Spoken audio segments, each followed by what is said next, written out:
So we got a tornado over there on the ground.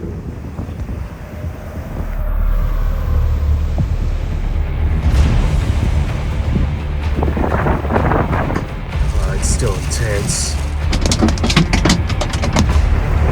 This is insane.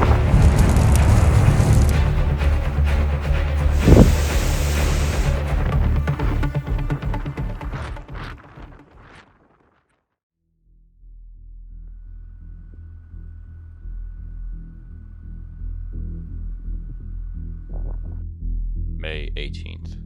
After a season dominated by violent outbreaks at the mid-Mississippi Valley, it seemed like the plains were finally getting in on the action. A 15% tornado risk was outlined for portions of Oklahoma and Kansas, where a ripe environment for destructive tornadoes was taking shape.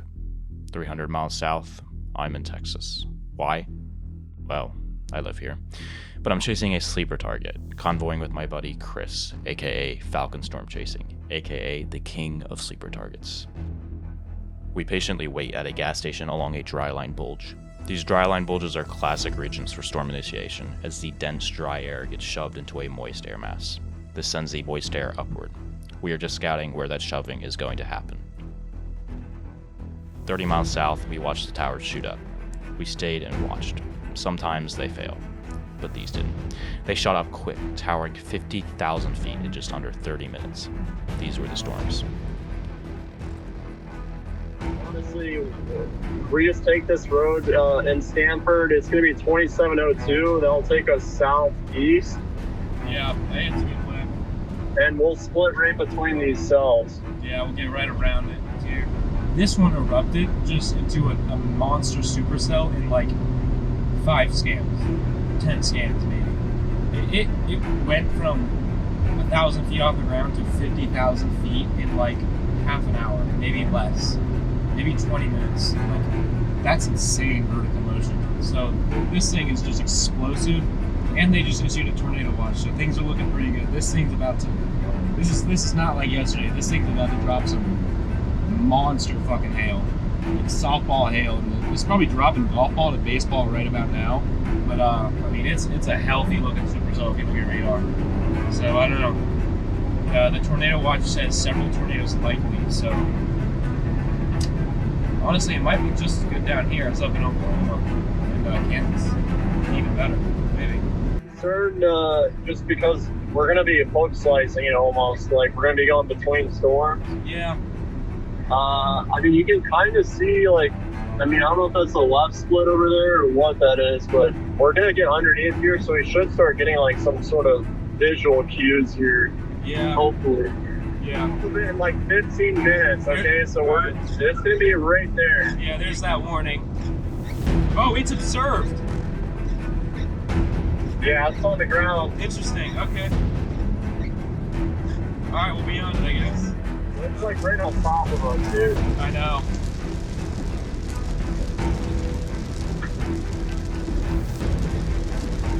It's pretty broad right now, and there's just a lot going on with the cell. I think it's trying to, like, cycle here. I just think it's getting waterlogged. Yeah, that too. Yeah, she's definitely getting waterlogged.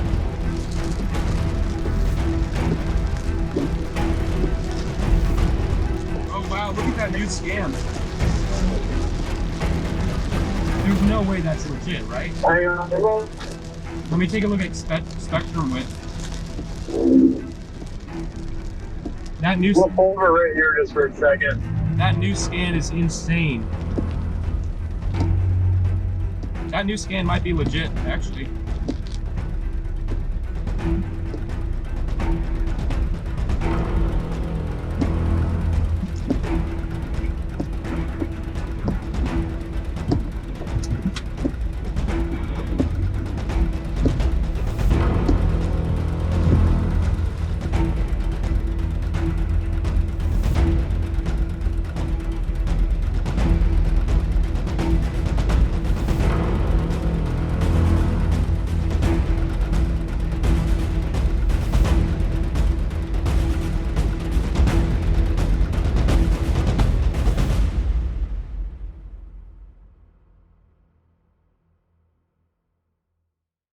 At this point, the supercell began to be crowded by lots of convection to its south, which, as Chris mentioned, essentially waterlogs the cell, creating a cold pool that cuts off the inflow fueling the storm. We could tell it would not sustain in the long term. Eyeing the southern convection, we spotted a promising storm erupting. This one had unimpeded inflow to the south.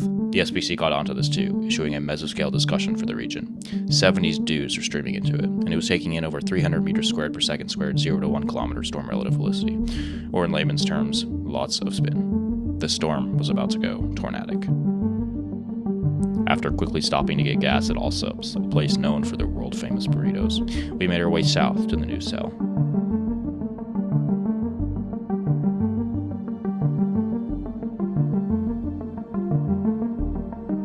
There's nothing below it, and it looks like it's wrapping up a little bit. Take a look at the ZDR. See? Yeah, I mean, that's right next to the radar. You can see it's got a good mezzo with it.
Your call has been forwarded to voicemail. The person you're trying to reach is not available. At the tone, please record your message. When you have finished recording, you may hang up.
still intense.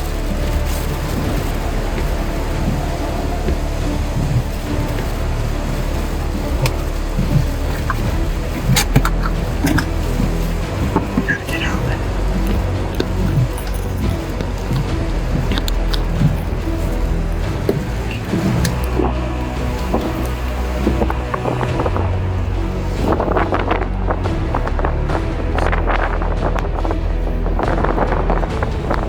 This one is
tornado over there on the ground.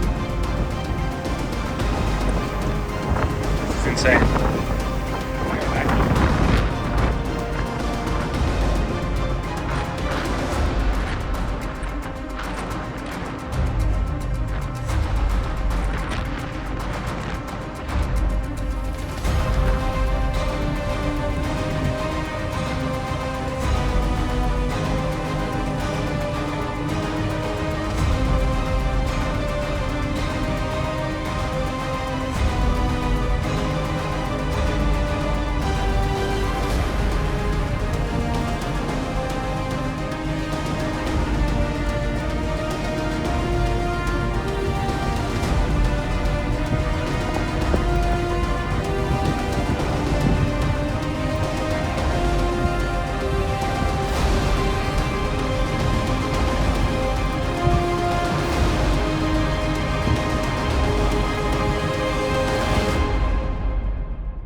Before we get to the storm's final act, I want to explain the behavior behind it. While the supercell was a very efficient tornado producer, there's a solid reason why these tornadoes have remained very weak. If we look at the 7 p.m. observed weather balloon sounding from Fort Worth just east of the bulk of the tornadic activity, we see an impressive hodograph, or wind profile. The hodograph is very elongated, which means the winds throughout the atmosphere are blowing very strongly. When the change in wind speed is greater than 40 knots from 0 to 6 kilometers, the environment is supportive of supercells. We had 60 knots. 0 to 8 kilometers shear greater than 52 knots is supportive of long-lived supercells. We had a staggering 86 knots. What this wind difference does is it separates the updraft from the downdraft, tilting the storm. This allows all the rain and hail to fall well away from the updraft. When no wind shear is present, the storm would simply shoot up vertically and collapse back in on itself.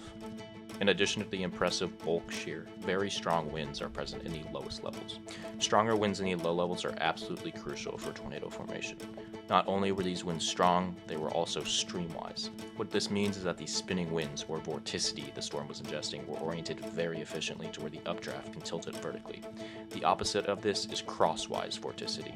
Think of it like a football. With a streamwise throw, it's like catching a football normally. It's easier to catch it when the corkscrew spin is directed straight into your hands. Crosswise vorticity would be like trying to catch the football from the side. It's very awkward and much more difficult for the supercell to ingest. Everything in the wind profile favored strong, long-tracked tornadoes. But within the thermodynamic profile, it's obvious what held back their significant potential. As with low-level winds, the low-level thermodynamics have the most significant impact on tornadogenesis. We see that the lapse rates, or the rate at which the atmosphere cools, were quite poor in the low levels, at 5.3 degrees Celsius per kilometer. Typically, values above 7 degrees Celsius per kilometer are quite favorable, so we were well below that threshold. When the atmosphere cools at a fast rate, that allows for lots of buoyancy, or energy.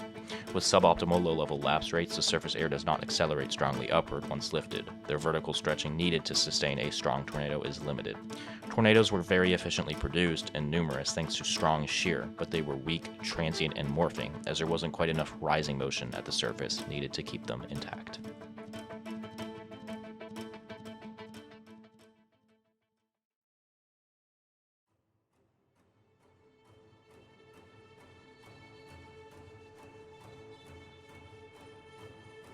Immediately after the tornado near Santo, the mesocyclone gained strength rapidly. Still on the highway, I had an amazing view of the meso. Shaped like a stack of pancakes, this type of storm is the most sought after in storm chasing. The striated corkscrew appearance gives an absolutely fantastic visual of how wind shear carves out a supercell.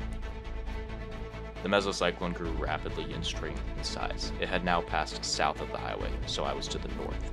This is a poor position to be in, especially with the way the storm was behaving. I've noticed that these wide but incredibly intense mesocyclones tend to produce extremely deviant tornadoes, which is why being to the north is a bad position, as tornadoes can deviate northward. At 8:25 p.m., the tornado warning would be upgraded to a PDS, or particularly dangerous situation. These are reserved for extreme situations where a considerable life-threatening tornado is possible. There was not yet a confirmed tornado, but the violent intensity of the mesocyclone warranted the upgrade, as any tornado that would touch down could be very strong. At this point, I was becoming squeezed between the mesocyclone and the forward flank downdraft. This region of the forward flank downdraft in close proximity to the updraft tends to produce the largest hail in the storm, since heavy stones formed to the updraft aren't carried as far. And the stones were beginning to fall. I now had a decision to make. Continue along the highway and risk taking baseball hailstones to my windshield, or inch closer south towards a potentially dangerous tornado. I chose the latter. There wasn't a lot of room for error, but this was the better choice for one simple reason: visibility. In storm chasing, maintaining a clear view of the storm structure is everything. Without it, you're essentially blind, unable to identify key features like the wall cloud, inflow tail, or developing tornadoes. By heading south, I could avoid the hail in the forward flank while keeping the mesocyclone in front of me. It would just be a tight squeeze.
With that, the supercell had produced its final tornado before dissipating over Fort Worth.